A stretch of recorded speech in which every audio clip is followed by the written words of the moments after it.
स्वागत है आप सभी का एक बार फिर से RGIT यूट्यूब चैनल में। आज जो पार्ट होने वाला है वो है बेसिक इलेक्ट्रिसिटी का पार्ट 3। पार्ट 1 और पार्ट 2 हमने ऑलरेडी कवर करवा दिया है। आज के बाद आपको बेसिक इलेक्ट्रिसिटी सीरीज के जो हमारे 4 वीडियो उसके बाद कहीं से भी पढ़ने की जरूरत नहीं रहेगी। एकदम इजी और आसान लैंग्वेज में हमने डिस्क्राइब किया है हर एक चीज को।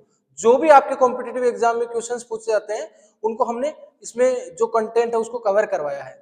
तो अगर आपने फर्स्ट पार्ट सेकंड पार्ट नहीं देखा है तो जरूर जाके देखिए और हमारे चैनल को सब्सक्राइब कीजिए। आज हम बात करने वाले हैं बेसिक इलेक्ट्रिसिटी पार्ट 3 के बारे में। ठीक है, तो चलिए शुरू करते हैं, बने रहिए वीडियो के एंड तक। सबसे पहले अगर हम बात करें तो सिंगल फेज सप्लाई होती क्या है। Single phase supply, single phase supply में क्या होता है, एक फेज वायर होता है और एक न्यूट्रल वायर होती है जो करंट को फ्लो करती है। ठीक है, एक क्या होगा आपका फेज वायर। ठीक है, एक तो होगा आपका फेज वायर जनरली जो आपके घरों में लगा रहता है, एक होगा आपका न्यूट्रल वायर। ठीक है, तो न्यूट्रल और फेज जो आपके घर में अगर एक बल्ब जल रहा है या एक पंखा चल रहा है तो वो किससे चल रहा है, एक फेज है आपके पास और एक क्या है, न्यूट्रल।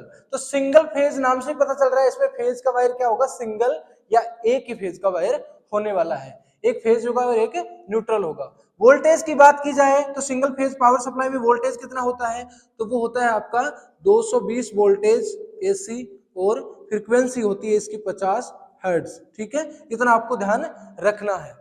क्लियर है यहाँ तक। नेक्स्ट हम बात करने वाले हैं, नेक्स्ट अगर हम बात करें तो देखो आपको एक डायग्राम दिख रहा होगा जहां पे क्या दिखाया गया है, एक सर्किट दिखाया गया है जिसमें एक लोड लगा हुआ है। ठीक है, ये यहाँ पे क्या लगा हुआ है, आपका लोड लगा हुआ है और एक क्या है आपके पास फेज वायर है और एक क्या है आपके पास न्यूट्रल वायर है। एसी का सिग्नल है, एसी के 220 वोल्टेज मान लो यहाँ पे दिए जा रहे हैं लोड को, तो किसके थ्रू आ रहा है, फेज वायर, और जा किसके थ्रू रहा है, न्यूट्रल वायर के थ्रू। ठीक है, तो सिंगल फेज पावर सप्लाई में क्या होता है, एक फेज होता है और एक न्यूट्रल होता है। और देखो यहाँ पे IL लिखा हुआ है। ठीक है, तो ये क्या है, लाइन करंट, लाइन करंट। ध्यान रखना है आपको, ये लोड है, ये एसी 220 वोल्टेज है। इंडिया में जनरली जो एसी वोल्टेज है तो 220 वोल्टेज होता है और यही वोल्टेज यूएसए में बात करें तो वहां होता है 110 वोल्ट एसी का। क्लियर है, सिंगल फेज सप्लाई।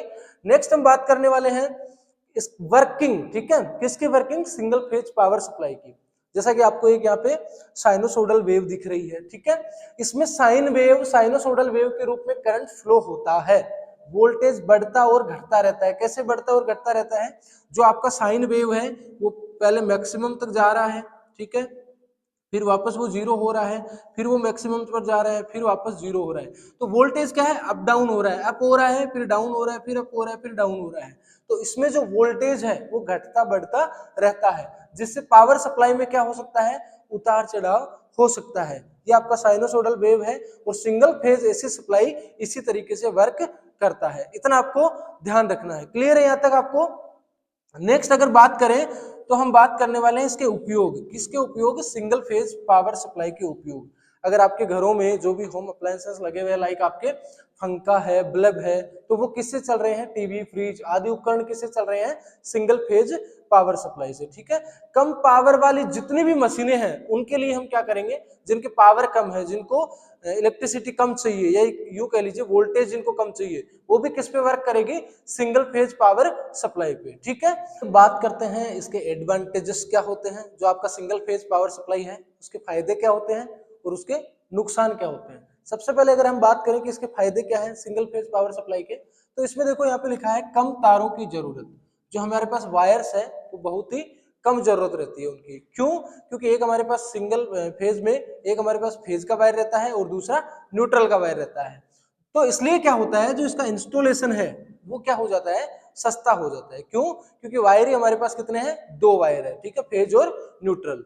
अब इसका जो उपयोग किया जाता है, कहाँ किया जाता है, घरेलू उपयोग के लिए ये उत्तम है। ठीक है, हमारे घरों में हमने देखा है कि पंखा लगा हुआ है, बल्ब लगा हुआ है, या फ्रिज है, टीवी है, इन सब में हम क्या करते हैं, सिंगल फेज पावर सप्लाई का उपयोग करते हैं। ठीक है, सिंगल फेज पावर सप्लाई का उपयोग करते हैं हम। ठीक है, क्यों कर रहे हैं, क्योंकि वहां पे एक तो फेज वायर है और दूसरा क्या है, न्यूट्रल वायर है, तो वायर से हमें कम जरूरत पड़ रही है। दूसरी हम इसकी बात करें कि इसके नुकसान क्या होते हैं। जो सिंगल फेज पावर सप्लाई है उसके नुकसान क्या हो सकते हैं। पहला नुकसान तो इसका ये है कि ये ज्यादा पावर लोड सहन नहीं कर सकता, क्योंकि इसके पास सिंगल फेज है। एक फेज से कितना लोड चला सकते हो आप, तो ये क्या है, ज्यादा लोड नहीं एक्सेप्ट कर सकता, ज्यादा लोड नहीं हैंडल कर सकता, ठीक है। दूसरा क्या है, पावर सप्लाई में फ्लक्चुएशन, वोल्टेज ड्रॉप हो सकता है। जो आपका सिंगल फेज पावर सप्लाई है उसमें क्या होता है, वोल्टेज ड्रॉप भी हो सकता है, ठीक है। इतना आपको ध्यान रखना है। नेक्स्ट अगर हम बात करें तो हम बात करें 3 फेज पावर सप्लाई की, ठीक है। सिंगल फेज आप सभी को समझ में आ गया। अब हम बात कर रहे हैं 3 फेज पावर सप्लाई के बारे में, ठीक है। तो 3 फेज सप्लाई में देखो नाम से ही पता चल रहा है फेज कितने होंगे, 3, ठीक है। इतना आपको ध्यान रखना है, फेज कितने होंगे, 3, जिसको मैं आर वाई और बी के नाम से लिख रहा हूं। आर मीन्स रेड, ठीक है, वाई मीन्स येलो, ठीक है, और बी मीन्स ब्लू। इतना आपको ध्यान रखना है। 3 फेज के वायर होंगे और कुछ कुछ कंडीशन में आपका न्यूट्रल भी होगा। कौन सी कंडीशन में होगा वो भी हम आपको बताने वाले हैं। 3 फेज पावर सप्लाई में 3 फेज वायर और एक न्यूट्रल वायर होती है, जैसा कि मैंने आपको बताया है। कुछ मामलों में न्यूट्रल वायर नहीं होती। तो देखो नीचे यहाँ पे लिखा हुआ है वोल्टेज। अब वोल्टेज किसके वोल्टेज पूछ रहा है, 3 फेज पावर सप्लाई के। 3 फेज पावर सप्लाई में जो वोल्टेज होता है वो क्या होता है, 440 वोल्टेज एसी के, ठीक है। और इसकी फ्रीक्वेंसी होती है वो कितनी होती है, 50 हर्ट्ज, ठीक है। यानी कि सिंगल फेज पावर सप्लाई में जो वोल्टेज था उसका यहाँ पे डबल हो चुका है, ठीक है। सिंगल फेज में कितना था, 220 वोल्टेज, ठीक है। और यहाँ पे कितना हो रहा है 3 फेज में, 440 वोल्टेज। इतना आपको ध्यान रखना है, ठीक है। फ्रीक्वेंसी दोनों में सेम होती है। अब यहाँ नीचे आपको 2 डायग्राम दिख रहे होंगे। ये वाला डायग्राम है वो क्या है, स्टार कनेक्शन, ठीक है, स्टार कनेक्शन। और ये वाला जो डायग्राम है वो क्या है, डेल्टा कनेक्शन, ठीक है। तो आपको साफ साफ दिख रहा है कि जो स्टार कनेक्शन है उसमें 3 फेज है और एक क्या है, न्यूट्रल है। 3 फेज और एक न्यूट्रल है। और जो आपका डेल्टा है उसमें क्या है, 3 फेज ही है। यहाँ पे किसी भी प्रकार का कोई न्यूट्रल नहीं है। तो यहाँ पे जो लिखा था ना कुछ मामलों में न्यूट्रल नहीं होता, वो कौन से मामले हैं, कुछ डेल्टा। इससे आपको क्वेश्चन बनता है कि 3 फेज सप्लाई में न्यूट्रल कौन से कनेक्शन में नहीं होता, तो न्यूट्रल किस कनेक्शन में नहीं होता, आपके डेल्टा कनेक्शन में न्यूट्रल नहीं होता है और स्टार कनेक्शन में न्यूट्रल होता है। इतना आपको ध्यान रखना है। ये हो गया आपका 3 फेज पावर सप्लाई, ठीक है। 3 फेज होते हैं और एक न्यूट्रल होता है। कौन से में न्यूट्रल होता है, कौन से में नहीं होता है, स्टार में न्यूट्रल होता है और डेल्टा में न्यूट्रल नहीं होता है, ठीक है। इतना आपको ध्यान रखना है। नेक्स्ट हम बात करने वाले हैं कि ये वर्क कैसे कर रहा है, ठीक है। 3 फेज पावर सप्लाई है, इसकी वर्किंग प्रिंसिपल या यूं कह लीजिए वर्क कार्य प्रणाली काम कैसे कर रही है, ठीक है। 3 फेज पावर सप्लाई में जो फेज डिफरेंस होता है, 3 फेज होते हैं और प्रत्येक फेज के बीच में जो फेज का डिफरेंस है, जो अंतर है वो कितना होता है, 120 डिग्री, ठीक है। ये क्वेश्चन पूछा जाता है, जो भी आपकी कॉम्पिटिटिव एग्जाम है उसमें पूछा जाता है कि 3 फेज पावर सप्लाई में फेज डिफरेंस कितना होता है, तो कितना होता है, 120 degree. Sir single phase power supply में कितना होता है, तो वहां पे होता है 0 डिग्री। क्यों, क्योंकि वहां पे एक ही फेज है, तो दूसरे फेज में और पहले फेज में अंतर कर ही नहीं सकते। तो 0 डिग्री होता है आपके सिंगल फेज में और 120 डिग्री होता है आपके 3 फेज में। इतना आपको ध्यान रखना है, ठीक है। 3 फेज डिफरेंस 120 डिग्री होता है, जिससे कंटिन्यूस पावर सप्लाई मिलती रहती है। क्यों मिल रही है, इस पे भी हम बात करने वाले हैं। इसमें पावर लॉस कम होता है, पावर का जो लॉस है वो भी कम होता है और करंट कंटिन्यूस बनी रहती है या लगातार हमें मिलती रहती है। जैसा कि आपको डायग्राम में दिख रहा होगा कि हर एक फेज आर वाई बी तीनों, ठीक है, हर एक फेज एक दूसरे से 120 डिग्री के गैप पे है, 120 डिग्री के गैप पे है।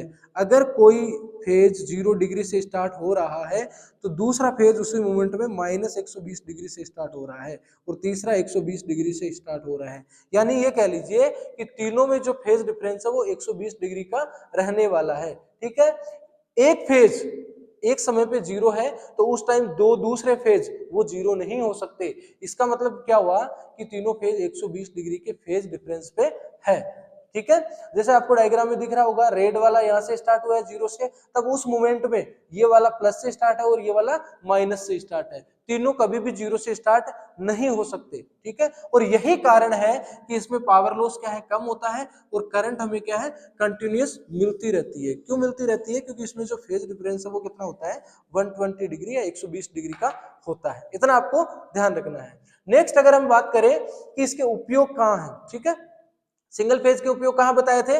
जनरली घरों में जो उपयोग किए जाते हैं वो कौन सी सप्लाई है? Single phase power supply. इसमें वोल्टेज ज्यादा है थ्री फेज पावर सप्लाई में, तो इसका जो उपयोग है बड़ी बड़ी मशीनों को चलाने के लिए, ठीक है, या बड़ी बड़ी इंडस्ट्रीज में जो सप्लाई यूज हो रही है वहां पे इसको यूज किया जाता है। सबसे पहले इंडस्ट्री की जो मशीन्स है उनमें इसका उपयोग किया जाता है थ्री फेज पावर सप्लाई का। दूसरा फैक्ट्रीज है, बड़े बड़े एयर कंडीशनर है और मोटर्स के लिए, ठीक है। फिर देखो क्या है इसमें, क्या है, मोर पावर कंजप्शन वाली जगहों पर अत्यधिक उपयोगी है। जहां पे हमें ज्यादा पावर खपत चाहिए या ज्यादा लोड रन करना है तो वहां पे हमें कौन सी सप्लाई चाहिए? थ्री फेज पावर सप्लाई, ठीक है। नेक्स्ट अगर हम बात करें तो इसके एडवांटेजेस क्या है, इसके डिसएडवांटेजेस क्या है। भाई थ्री फेज पावर सप्लाई है, उसके फायदे क्या है? फायदा, सबसे इंपॉर्टेंट फायदा तो यही है कि इससे जो हमें पावर है या जो करंट है वो कंटिन्यूअस या लगातार हमें मिलता रहता है। सबसे बड़ा फायदा तो यही है। क्यों? क्योंकि 120 डिग्री के डिफरेंस पे इस पे तीनों फेज वर्क कर रहे होते हैं, ठीक है। लगातार और स्थिर पावर सप्लाई मिलती रहती है, किससे? थ्री फेज पावर सप्लाई से। दूसरा है ये बहुत लोड हैंडलिंग कर सकता है। मोर लोड हैंडलिंग का मतलब क्या हो गया? ये बड़े बड़े लोड को भी रन कर सकता है, ठीक है, यानी हाई पावर वाली मशीन है वो भी चला सकते हैं इससे। कम ऊर्जा हानि, पावर लॉस क्या होता है इसका?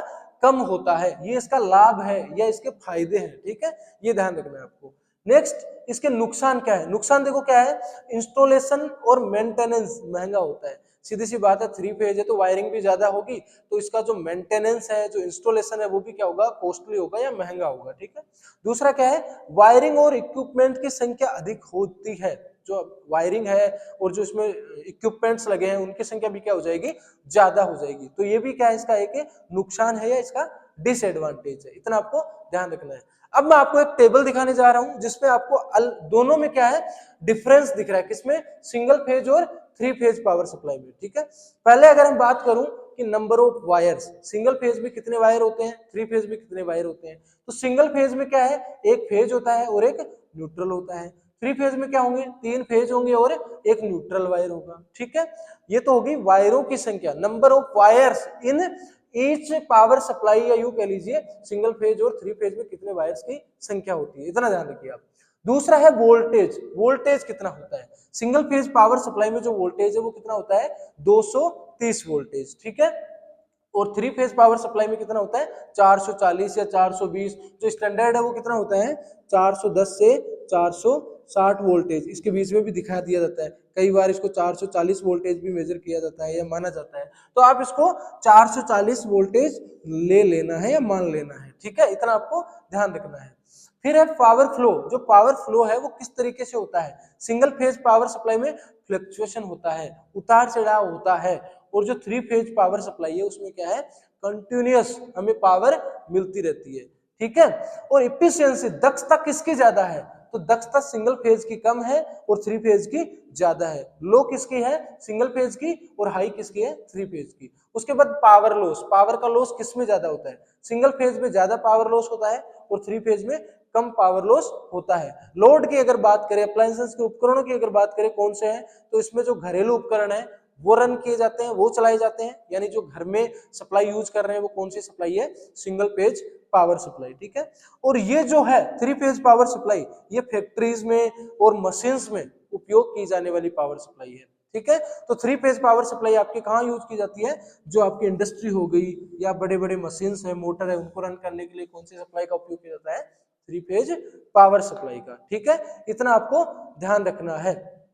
नेक्स्ट हम बात करें तो फेज वोल्टेज क्या होता है, ठीक है। अब देखो बहुत नई चीज आ गई है, नया टॉपिक आ गया है। अब तक हमने क्या पढ़ा है? सिंगल फेज पावर सप्लाई क्या होती है, थ्री फेज पावर सप्लाई क्या होती है, और मैंने उसको एकदम इजी लैंग्वेज में आपको बता दिया कि क्या होती है। अब नया वर्ड आ गया है यहाँ पे, फेज वोल्टेज। आखिर ये फेज वोल्टेज होता क्या है? तो देखो नाम से ही पता चल रहा है, फेज वोल्टेज। फेज वोल्टेज का मतलब एक फेज, ठीक है, एक आपका क्या होगा? फेज होगा, एक आपका फेज होगा, और दूसरा क्या होगा? एक होगा आपका न्यूट्रल। एक फेज और एक क्या होगा? आपका न्यूट्रल। तो एक फेज और न्यूट्रल, इन दोनों के बीच में मैं अगर मल्टीमीटर से वोल्टेज चेक कर लूं और जो वोल्टेज मेरे को मिल रहा है वही क्या होगा? आपका फेज वोल्टेज। सिर्फ इतना ध्यान रखना है, यानी सिंगल फेज और एक न्यूट्रल के बीच में मापा गया वोल्टेज क्या कहलाएगा?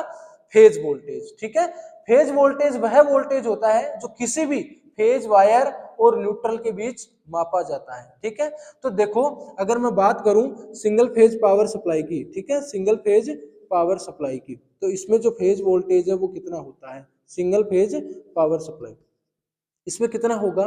तो सिंगल फेज में क्या होता है, एक फेज वायर होता है, एक न्यूट्रल वायर होता है, तो दोनों के बीच में जो वोल्टेज आता है वो कितना आता है, 220 वोल्टेज एसी। ठीक है, तो ये जो 220 वोल्टेज एसी है वो क्या है आपका फेज वोल्टेज। इतना आपको ध्यान रखना है, फेज वोल्टेज बराबर क्या हो गया 230 या 220 वोल्टेज एसी। ठीक है, इतना आपको ध्यान रखना है। नेक्स्ट अगर मैं बात करूं फेज वोल्टेज के बाद, तो आगे आपका लाइन वोल्टेज। ठीक है, लाइन वोल्टेज देखो इसको मैं आपको एक एग्जांपल से समझाता हूं।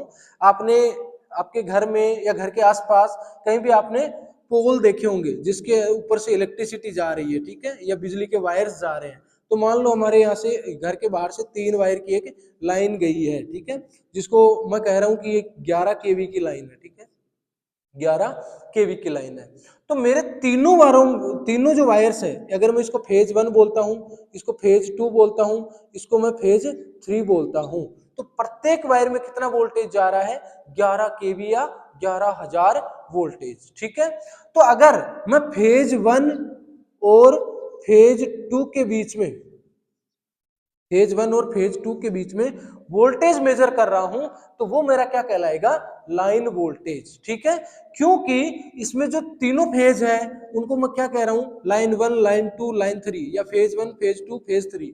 तो दो फेजों के बीच में मेजर किया गया वोल्टेज क्या कहलाएगा, आपका लाइन वोल्टेज। इतना आपको ध्यान रखना है। सिंगल फेज में लाइन वोल्टेज कितना होता है, देखो सिंगल फेज में लाइन वोल्टेज क्या होगा भाई, सिंगल फेज का मतलब क्या हो गया, देखो आपको फिर से देखो, सिंगल जो फेज है आपका पावर सप्लाई का, सिंगल फेज पावर सप्लाई में ये कह रहा है कि सिंगल फेज पावर सप्लाई में लाइन वोल्टेज क्या होता है, तो इसकी हम बात कर लेते हैं। सिंगल फेज पावर सप्लाई में क्या होता है, एक तो आपका फेज होता है, ठीक है, एक तो आपका फेज होता है, एक आपका न्यूट्रल होता है। ठीक है, एक आपका क्या होता है, न्यूट्रल होता है। तो इसमें क्या है, फेज वायर और न्यूट्रल वायर, इसके बीच में अगर मैं वोल्टेज मेजर कर रहा हूं तो वो मेरा क्या कहला रहा है, फेज वोल्टेज। ठीक है, लाइन वोल्टेज कौन सा होगा, जब दो फेज के बीच में मेजर किया जाएगा। पर power single phase power supply में तो दो फेज होते ही नहीं है, तो नहीं होते, तो जो फेज वोल्टेज है वही क्या हो जाएगा, आपका लाइन वोल्टेज। इतना आपको ध्यान रखना है। सिंगल फेज सप्लाई में केवल एक फेज वायर और एक न्यूट्रल वायर होता है, इसलिए लाइन वोल्टेज किसके बराबर हो जाएगा, फेज वोल्टेज के बराबर। तो जैसा मैंने आपको बताया था कि फेज वोल्टेज जो है, पीवी या फेज वोल्टेज, वो कितना है, 220 वोल्टेज। ठीक है, तो सिंगल फेज पावर सप्लाई में आपका लाइन वोल्टेज कितना होगा, तो लाइन वोल्टेज भी कितना होगा, 220 वोल्टेज। क्यों, क्योंकि वहां पे हमारे पास दूसरा कोई फेज है ही नहीं, वहां पे एक ही फेज है। इतना आपको ध्यान रखना है। तो क्वेश्चन ये बनता है सीधा सीधा कि सिंगल फेज पावर सप्लाई में लाइन वोल्टेज क्या होता है, तो आप कह देना कि सिंगल फेज पावर सप्लाई में लाइन वोल्टेज फेज वोल्टेज होता है। ठीक है, इतना आपको ध्यान रखना है। नेक्स्ट अगर हम बात करें तो फेज करंट क्या होती है। ठीक है, देखो हमने फेज वोल्टेज पढ़ लिया, लाइन वोल्टेज पढ़ लिया, फेज वोल्टेज पढ़ लिया, लाइन वोल्टेज पढ़ लिया। अब नई चीज आ गई है फेज करंट। तो फेज करंट क्या है, एक फेज और एक न्यूट्रल के बीच में मापा गया करंट। ठीक है, एक आपका क्या होगा फेज, एक क्या होगा आपका न्यूट्रल। ठीक है, अगर इन दोनों के बीच मैं वोल्टेज मेजर कर रहा हूं तो वो तो क्या हो जाएगा आपका फेज वोल्टेज। अगर मैं इन दोनों के बीच मान लो मैं क्या कर रहा हूं, करंट मेजर कर रहा हूं, तो वो क्या हो जाएगी आपकी फेज करंट। बस इतना सा आपको ध्यान रखना है। इन दोनों के बीच, फेज और न्यूट्रल के बीच अगर मैं वोल्टेज मेजर कर रहा हूं कि कितना वोल्टेज है इन दोनों के बीच, तो वो तो आपका कहलाएगा फेज वोल्टेज। अगर वही मैं वोल्टेज मेजर ना करके अगर मैं एम्पियर या करंट मेजर करूं तो वो क्या कहलाएगी आपकी फेज करंट। ठीक है, इतना सा आपको ध्यान रखना है। नेक्स्ट अगर बात करें तो लाइन करंट, लाइन करंट भी क्या होता है कि दो फेजों के बीच, ठीक है, जैसे मान लो फेज 1 है और यहाँ पे फेज 2 है, फेज 1 और फेज 2, इन दोनों के बीच में अगर मैं करंट को चेक कर रहा हूं, ठीक है, करंट को चेक कर रहा हूं, तो वो क्या होगी आपकी लाइन करंट। ठीक है, वो क्या हो जाएगी आपकी लाइन करंट। इतना सा ध्यान रखना है। लाइन करंट किसको कहेंगे? दो लाइनों के बीच या दो फेजों के बीच मेजर की गई करंट क्या होती है? Line current. इतना सा आपको ध्यान रखना है, ठीक है।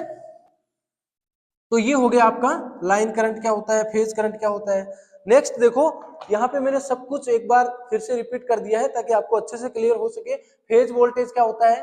फेज और न्यूट्रल के बीच का वोल्टेज, ठीक है। फेज और न्यूट्रल में जो वोल्टेज मापा जाएगा वो क्या होगा? आपका फेज वोल्टेज। उसके बाद क्या है? Line voltage. दो फेज के बीच में मापा गया क्या होगा? Line voltage. फेज करंट, एक फेज और एक न्यूट्रल के बीच में मापी गई current phase current. Line current कौन सी होगी? जो दो फेजों के बीच मापी गई करंट है वो क्या हो जाएगी? आपकी लाइन करंट। इतनी सी बात आपको ध्यान रखनी है, ठीक है।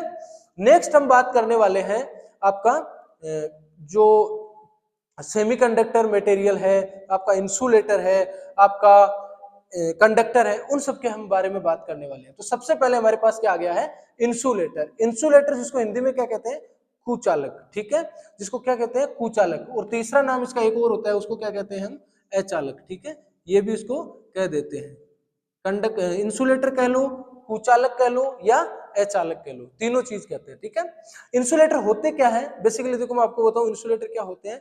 इंसुलेटर वो पदार्थ होते हैं, ठीक है, वो पदार्थ होते हैं जो अपने अंदर से इलेक्ट्रिसिटी को पास नहीं होने देते, ठीक है। मतलब वो एक तरीके से रेजिस्टेंस का काम कर रहे होते हैं, इलेक्ट्रिसिटी जहां से गुजर रही है वहां पे। तो इंसुलेटर वे पदार्थ होते हैं जो इलेक्ट्रिसिटी या करंट को अपने अंदर से फ्लो नहीं होने देते या अपने अंदर से कंडक्ट नहीं होने देते। वो सारे मेटर या वो सारे पदार्थ क्या कहलाते हैं? आपके इंसुलेटर, ठीक है। इंसुलेटर के एग्जांपल देखो, उदाहरण क्या है? आपका रबर हो गया। रबर के अंदर से इलेक्ट्रिसिटी पास नहीं हो सकती, ये एक इंसुलेटर के तरह काम कर रहा है, ठीक है। फिर आपका ग्लास या कांच, कांच के अंदर से भी क्या है? आपका करंट फ्लो नहीं हो सकता। उसके बाद लकड़ी, लकड़ी के अंदर भी आपका करंट फ्लो है वो नहीं हो सकता अगर लकड़ी सूखी है, ठीक है। लकड़ी अगर सूखी है तो उसके अंदर से भी क्या होगा? करंट फ्लो नहीं हो सकता। उसके बाद आपका प्लास्टिक हो गया, पोर्सिलिन हो गया, ठीक है, जिससे आपके ओवरहेड लाइन है या जो भी ट्रांसमिशन की लाइनें हैं एसी की, उनमें फ्यूज जिसका बनाया जाता है, पोर्सिलिन हो गया, जिसको चीनी मिट्टी कहते हैं, ठीक है। उसके बाद आपका डिस्टिल्ड वाटर। तो ठीक है, कुल मिला के बात ये कहने की है, तो इंसुलेटर में से करंट का फ्लो नहीं हो सकता, ठीक है। इसके ये एग्जांपल्स बहुत इंपॉर्टेंट है कि आपको इंसुलेटर के एग्जांपल पूछे तो आपका रबर है, कांच है, लकड़ी है, पोर्सलिन है, डिस्टिल्ड वाटर है, प्लास्टिक है, ये आपको ध्यान रखना है, ठीक है। नेक्स्ट हम बात करने वाले हैं इंसुलेटर के बाद इसके देखो गुण क्या है, प्रॉपर्टी क्या है इसके पास। सबसे पहले प्रॉपर्टी क्या है? जो एक इंसुलेटर होता है उसके पास क्या क्वालिटी है या क्या गुण है, ठीक है। पहला क्या होता है? इसका रेजिस्टेंस हाई होता है। देखो इसका रेजिस्टेंस क्या है? हाई है। इसका रेजिस्टेंस हाई है, इसका मतलब इसकी चालकता जो है, कंडक्टिविटी कह लो या इसका जो कंडक्ट कराने की एबिलिटी है वो कह लो, वो क्या हो जाएगी? डाउन हो जाएगी। क्यों? क्योंकि इसका रेजिस्टेंस क्या है? हाई है। इनका प्रतिरोध बहुत अधिक होता है जिससे करंट प्रवाहित नहीं होता। रेजिस्टेंस ज्यादा होने के कारण इनके अंदर से करंट फ्लो नहीं हो सकती। दूसरा क्या है? लो कंडक्टिविटी। कंडक्टिविटी लो है, इसका मतलब इलेक्ट्रॉनों की गति लगभग क्या हो जाती है? शून्य हो जाती है। प्रतिरोध इसका ज्यादा है, इसके लिए क्या हो रहा है? इसकी कंडक्टिविटी क्या हो रही है? एकदम लो हो रही है। और कंडक्टिविटी लो है इसका मतलब क्या है? कि इसमें जो इलेक्ट्रॉन्स है उनकी गति क्या है? एकदम शून्य की तरह, जीरो हो रही है, नगण्य मानी जा रही है, ठीक है। तीसरा इसकी जो प्रॉपर्टी है वो ये है, इसकी तीसरी प्रॉपर्टी कि हाई ब्रेकडाउन वोल्टेज, ठीक है। ये अधिक वोल्टेज सहन कर सकते हैं, यानी इनको अगर आप वोल्टेज दिए ही जाओगे तो ये सहन करता जाएगा, ठीक है। लेकिन एक सीमा के बाद ब्रेकडाउन हो सकते हैं। कोई ऐसा नहीं है कि ये मैक्सिमम वोल्टेज सहते ही रहे। फॉर एग्जाम्पल आपकी लकड़ी है, ठीक है, वो एक इंसुलेटर की तरह वर्क कर रही है, पर अगर आप उसको वोल्टेज दिए ही जा रहे हो तो वो अपने अंदर से कंडक्शन नहीं करा रही है। पर एक टाइम ऐसा आएगा कि लकड़ी जल जाएगी, ठीक है। तो वो क्या हो रहा है? एक सीमा के बाद ब्रेकडाउन हो सकते हैं, ठीक है। चौथी जो इसकी प्रॉपर्टी है इंसुलेटर की वो है नो फ्री इलेक्ट्रॉन्स। जो इंसुलेटर होता है इसमें बिल्कुल भी जो फ्री इलेक्ट्रॉन है वो होते ही नहीं है। तो एक जो कंडक्शन ना करने की या यूं कह लो करंट को फ्लो ना करने की ये भी कारण बन जाती है कि इसमें क्या है? कोई भी फ्री इलेक्ट्रॉन नहीं होता है। और जो करंट फ्लो होती है वो किससे होती है? फ्री इलेक्ट्रॉन्स के मूवमेंट से। इतना आपको ध्यान रखना है। नेक्स्ट इसकी जो प्रॉपर्टी है, जिसके उपयोग की बात करें, जो आपका इंसुलेटर है उसके उपयोग कहाँ कहाँ होते हैं, तो देखो जो आपके वायर्स बनते हैं उनके ऊपर कवर लगाने के लिए किसका उपयोग किया जाता है, इंसुलेटर का, वायर इंसुलेशन, ठीक है। दूसरा क्या है, हाई वोल्टेज इक्विपमेंट्स में सेफ्टी बैरियर के लिए जो हाई वोल्टेज इक्विपमेंट जिनको ऑपरेट करने के लिए बहुत ज्यादा वोल्टेज चाहिए, तो उनमें क्या है, सेफ्टी बैरियर बनाने के लिए किसका उपयोग किया जाता है, इंसुलेटर का, ठीक है। इतना आपको ध्यान रखना है। ट्रांसमिशन लाइन में इंसुलेटिंग डिस्क के रूप में, ठीक है, जो आपकी इंसुलेटिंग डिस्क बनाई जाती है किसमें, ट्रांसमिशन लाइन में, तो वहां पे भी किसका उपयोग किया जाता है, इंसुलेटर का, ठीक है। तो अब हम बात करते हैं कंडक्टर या चालक, ठीक है। कंडक्टर जिसको चालक कहते हैं, ये पदार्थ विद्युत धारा, इलेक्ट्रिक करंट को आसानी से फ्लो होने देते हैं। देखो सीधी सी बात है, जो कंडक्टर होता है, जो चालक होता है, वो अपने अंदर से क्या कर देगा, इलेक्ट्रिसिटी को आसानी से पास कर देगा। क्यों कर देगा, क्योंकि इनका रेजिस्टेंस है वो कम होता है, ठीक है। दूसरी बात, इनमें फ्री इलेक्ट्रॉन्स की संख्या है वो क्या हो, ज्यादा होती है, इस कारण ये जो इनकी कंडक्टिविटी है वो भी क्या होती है, ज्यादा हो जाती है। ये मैं किसकी बात कर रहा हूं, कंडक्टर या चालक की, ठीक है। इसमें फ्री इलेक्ट्रॉन्स की संख्या अधिक होती है जिससे करंट फ्लो आसानी से हो जाती है। इनका प्रतिरोध या रेजिस्टेंस बहुत कम होता है, लगभग शून्य के बराबर, ठीक है। इसी के कारण ये क्या करते हैं, अपने अंदर से करंट को फ्लो आसानी से कर देते हैं। अब बात करते हैं इनके उपयोग। जो कंडक्टर होते हैं, जो चालक होते हैं, इनके कहाँ कहाँ उपयोग होते हैं। जितनी भी आपकी इलेक्ट्रिक वायरिंग होती है उसमें कंडक्टर का उपयोग किया जाता है। ट्रांसमिशन लाइंस है या आपके इलेक्ट्रॉनिक इक्विपमेंट है, वहां पे भी किया जाता है, चालक का प्रयोग किया जाता है, ठीक है। इसके एग्जाम्पल क्या है, चालक के उदाहरण देखो क्या है, आपका क्या है, कॉपर है, सिल्वर है, एल्यूमिनियम है, गोल्ड है, ये सारे क्या है, चालक है या कंडक्टर है। जो आपका सबसे पहला क्या है, सिल्वर, जिसकी सबसे ज्यादा कंडक्टिविटी या चालकता होती है। उसके बाद किसकी होती है, कॉपर की, ठीक है, कॉपर की। उसके बाद किसकी होती है, आपके गोल्ड की, ठीक है, सोने की। उसके बाद आपकी किसकी होती है, एल्यूमिनियम की, ठीक है, एल्यूमिनियम की। तो इस तरह से आपको क्रम भी याद रखना है। सबसे ज्यादा चालकता वाला पदार्थ कौन सा है, तो कौन सा होगा, सिल्वर, ठीक है, सिल्वर। अगर आपको ऑप्शन में देखने को मिल रहा है, चारों ऑप्शन दे रहा है और ये पूछ रहा है कि इन चारों में से सबसे ज्यादा चालकता किसकी है, तो आपको कौन सा ऑप्शन क्लिक करना है, उसको बनाना है सिल्वर को, ठीक है।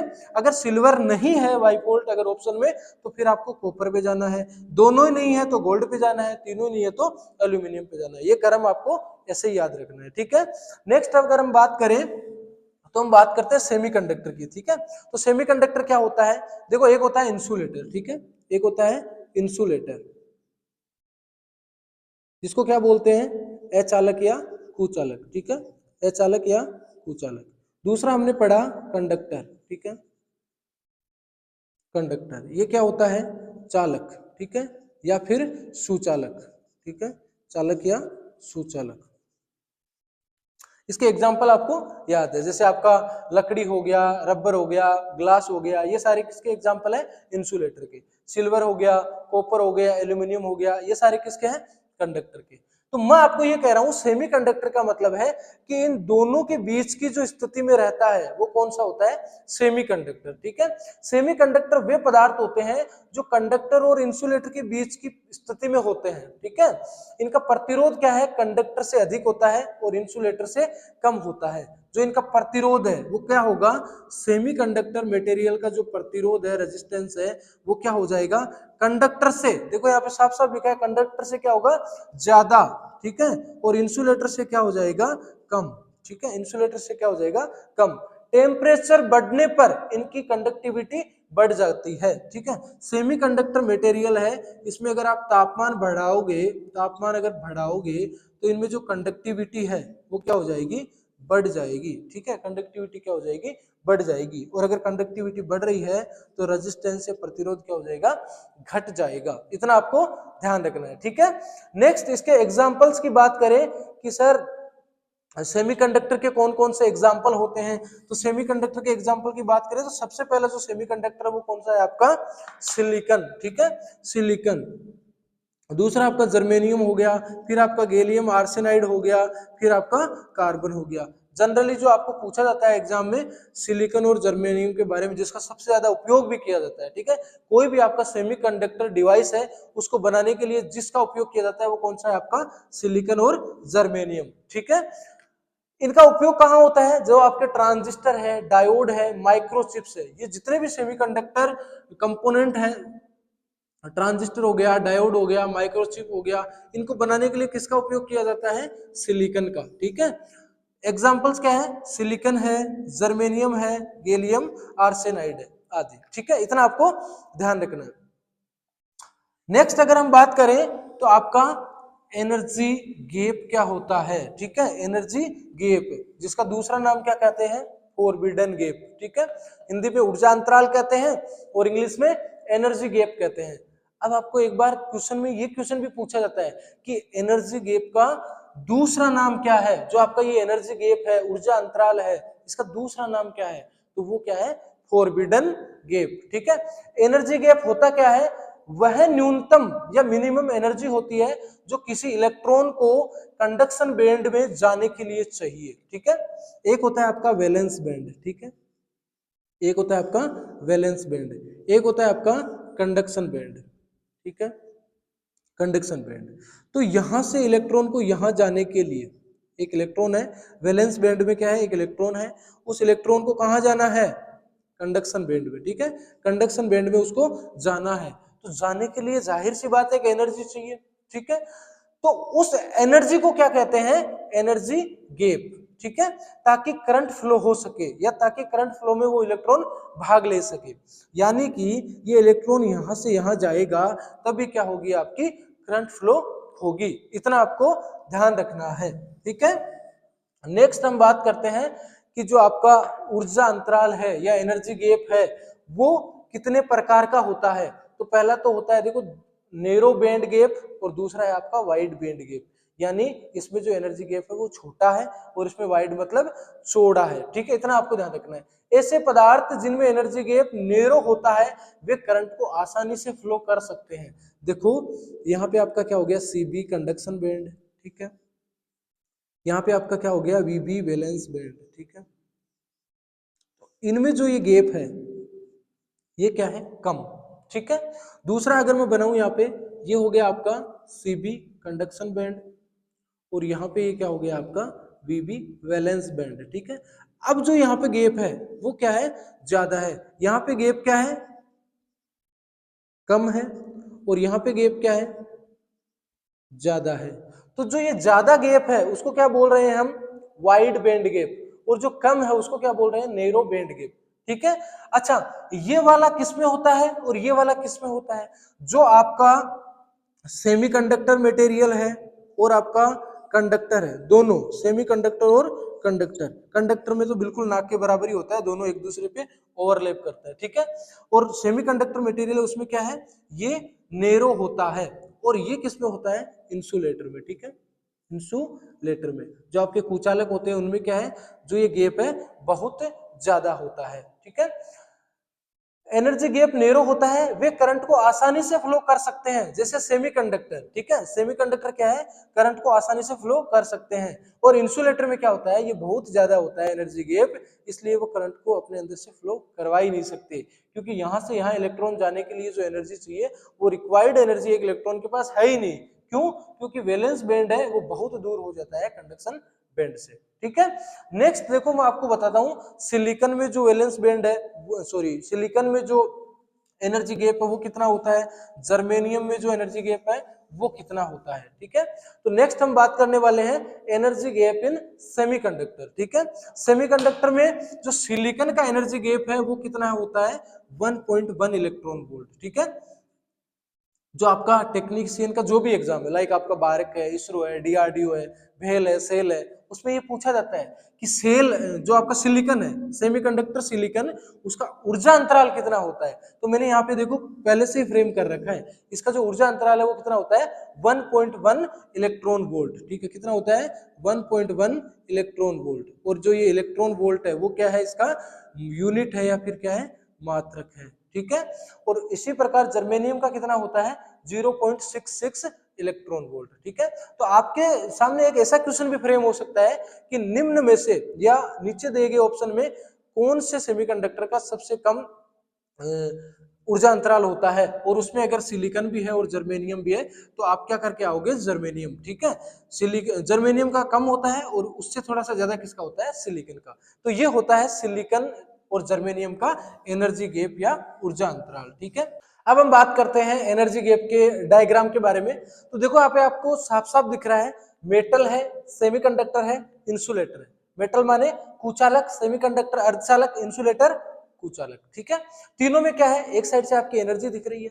तो जो आपका चालक है, ठीक है, इसको मैं कंडक्टर कहता हूं, चालक है, उसका जो एनर्जी गैप है वो कितना होता है, 0 इलेक्ट्रॉन वोल्ट। ठीक है, क्यों, क्योंकि आपका वैलेंस बैंड है और कंडक्शन बैंड है, एक दूसरे पे क्या हो रहे हैं, ओवरलैप कर रहे हैं। तो इसका जो एनर्जी गैप है वो कितना होता है, 0 इलेक्ट्रॉन वोल्ट। और जो आपका इलेक्ट्रॉन वोल्ट है वो क्या है, यूनिट है किसकी, एनर्जी गैप की। ठीक है, इलेक्ट्रॉन वोल्ट क्या है, यूनिट है किसकी, एनर्जी गैप की। इतना आपको ध्यान रखना है। उसके बाद हम बात करें सेमीकंडक्टर की, अर्धचालक की। ठीक है, अर्धचालक की, सेमीकंडक्टर, इसका जो एनर्जी गैप होता है वो कितना होता है। ठीक है, तो इसका जो एनर्जी गैप होता है वो कितना होता है, 0.1 इलेक्ट्रॉन वोल्ट से 3 इलेक्ट्रॉन वोल्ट। ठीक है, 3 इलेक्ट्रॉन वोल्ट, कहां से, 0.1 इलेक्ट्रॉन वोल्ट से 3 इलेक्ट्रॉन वोल्ट। ठीक है, उसके बाद इंसुलेटर, जो आपका क्या है, कुचालक या अचालक, इसका जो आपका एनर्जी गैप है वो कितना होता है, 5 इलेक्ट्रॉन वोल्ट।